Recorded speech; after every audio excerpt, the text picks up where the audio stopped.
Olá, eu sou o professor Evandro Ramos, seu curso técnico em enfermagem. Estamos trabalhando aqui a disciplina Gestão em Saúde.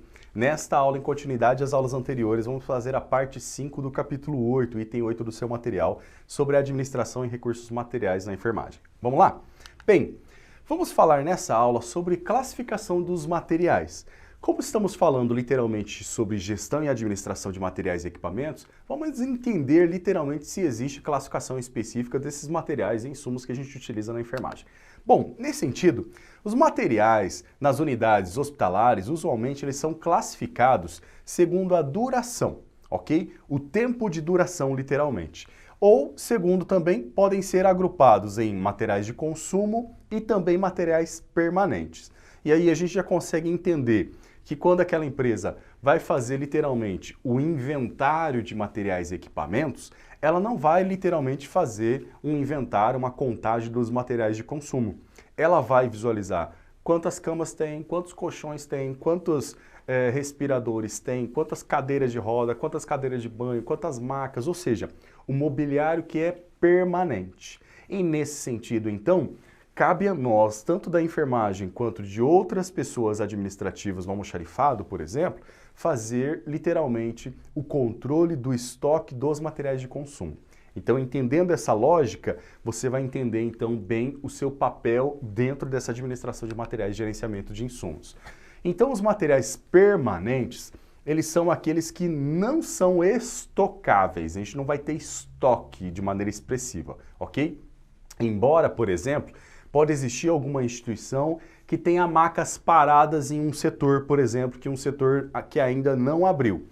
Não significa que ela está fazendo estoque, significa que ela tem um planejamento para abrir um setor novo. E ali já tem cama, ali já tem cadeira de roda, ali já tem cadeira de banho, ali já tem literalmente as macas que são específicas daquele setor para o momento que ele abrir para o funcionamento ao público. Entendeu a lógica? Então, podemos visualizar em algumas práticas esse tipo de questão, mas não quer dizer que isso seja um estoque, tá? Então, voltando, os materiais permanentes, eles não são estocáveis, ok? Ou eles permitem apenas uma estocagem temporária. Então, ele chega, tem um estoque temporário, fez o remodelamento no setor que for necessário, estrutural, por exemplo, reforma, aí eu tenho literalmente a dispensação desse equipamento permanente lá para esse setor novo, digamos assim, ok? E ele apresenta, literalmente, um tempo de vida útil superior a 2 anos. Então, entenda, para você gravar, material permanente, ele tem um tempo de vida superior a 2 anos, ok? Então, eles são, literalmente, parte do patrimônio daquela empresa. Computadores, por exemplo, telefones, por exemplo, mobiliários, armários, ou seja, tudo que você imaginar que é físico, que tem duração de mais de 2 anos, é um item, literalmente, de material permanente que faz parte do patrimônio daquela instituição, tá bom? Nesse sentido, então, vão entrar mobiliários, vão entrar equipamentos, vão entrar instrumentos, entre outros tipos de equipamentos em geral. Os materiais de consumo, por outro lado, então, eles são estocáveis, né? Então, eu consigo fazer no estoque e eu preciso fazer esse estoque porque eu tenho utilização constante. Com o uso, eles acabam perdendo as suas propriedades, literalmente. Então, à medida que ele vai sendo utilizado, ele acaba a sua propriedade. Exemplo, uma gaze. Então, eu utilizei a gaze para fazer um curativo. O que eu vou fazer com essa gaze novamente? Vou jogar fora. Eu não vou reutilizá-la. Eu utilizo uma luva para dar um banho num paciente, um banho de leito, por exemplo, ou um banho de aspersão. Estou de luva. O que eu vou fazer com essa luva? Eu não vou reutilizar, vou jogar ela fora. Então, ele perde literalmente a sua função após o uso. Entendeu a lógica? Então, esse material de consumo, perdendo essas propriedades, eles são consumíveis. É por isso que eu quero que você entenda e grave aí na sua mente. Nós, utilizando materiais, nós estamos consumindo materiais daquela instituição para realizar o serviço de enfermagem. Nesse sentido, então, eles têm uma duração máxima, ok? De 2 anos.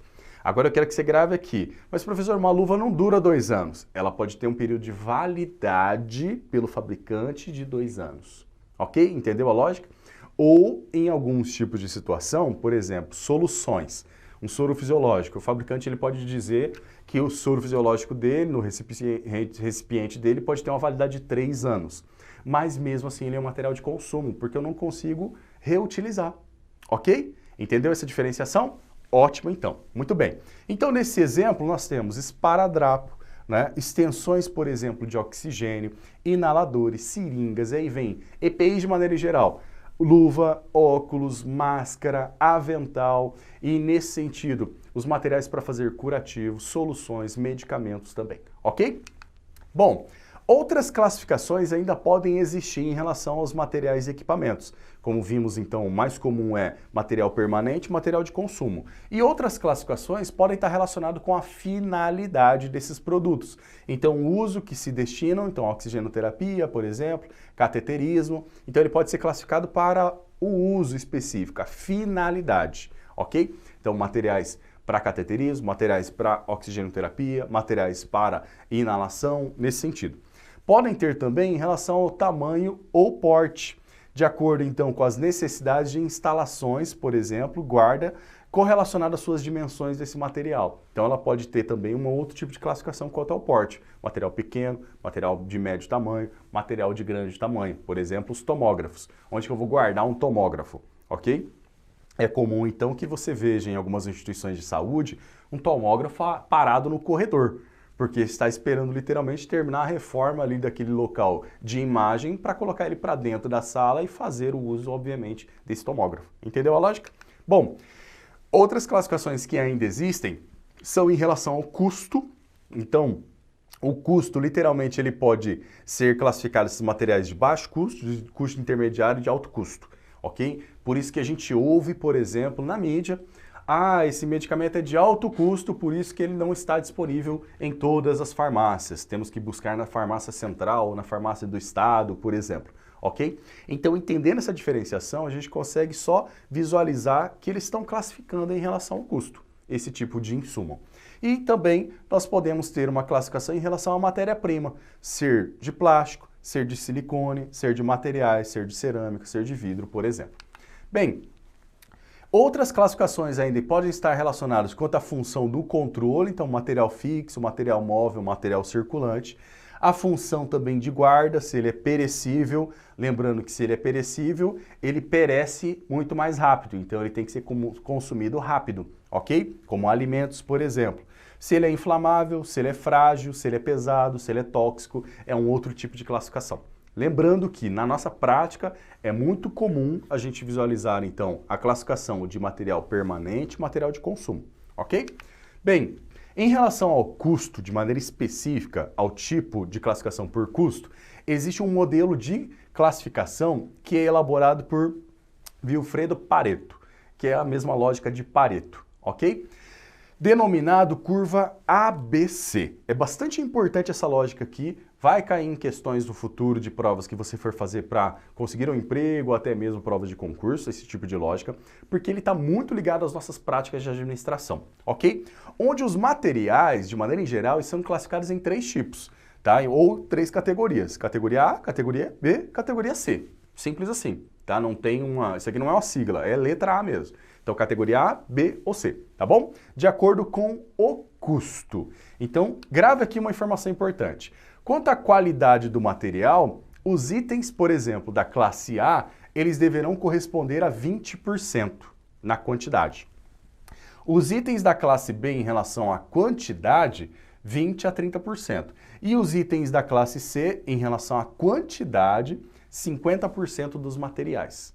Então, eu quero que você faça uma observação, classificando os materiais em A, B e C, e aí eu vou levar em consideração a quantidade e o custo. Em relação à quantidade, eu levo em consideração essa proporção, ok? A quantidade, então, o A vai ter menos do que o C. Conseguiu evoluir aqui, né? Vou te mostrar um gráfico para a gente entender. Em relação ao custo ou investimento dessa instituição, é o contrário da quantidade.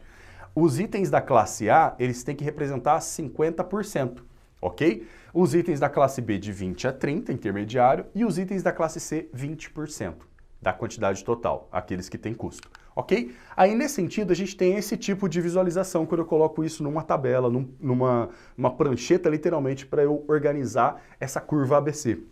Então, eu tenho a quantidade do material do item A, dos que estão classificados no item A, ele vai ter 20%, mas ele representa 50% do custo.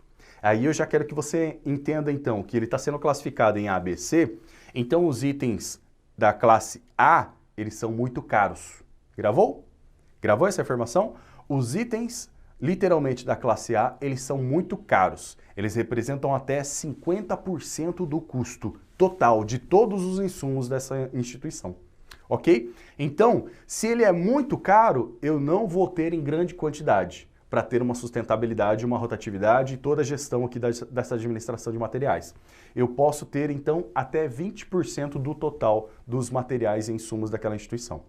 Os itens B, eles podem ter de 20% a 30%, tanto em relação ao custo quanto em relação à quantidade, ok?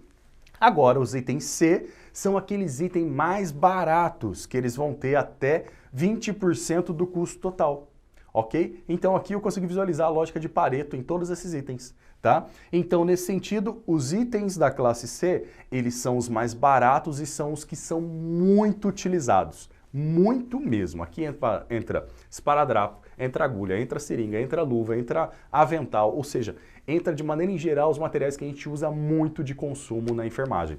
Aí eu consigo visualizar para cá, né, do B para o C, os materiais de consumo e do B para o A, os materiais permanentes, que eles são mais caros, um ventilador mecânico, por exemplo, que pode custar 200, 300 mil reais. Né? Uma média aí de 60, 70 mil reais, em torno aí de um mais avançado, 150 mil reais.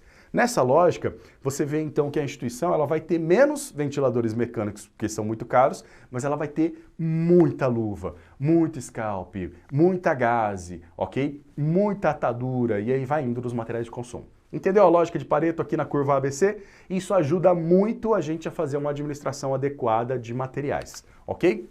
Então a classe A, o menor número devido ao alto custo, e a gente consegue visualizar que os outros itens eles evoluem na mesma lógica aqui, ok? Bom, nesta aula nós trabalhamos os itens relacionados à classificação dos materiais, você entendeu a diferenciação da lógica de Pareto utilizando a métrica da curva ABC para a gestão de materiais.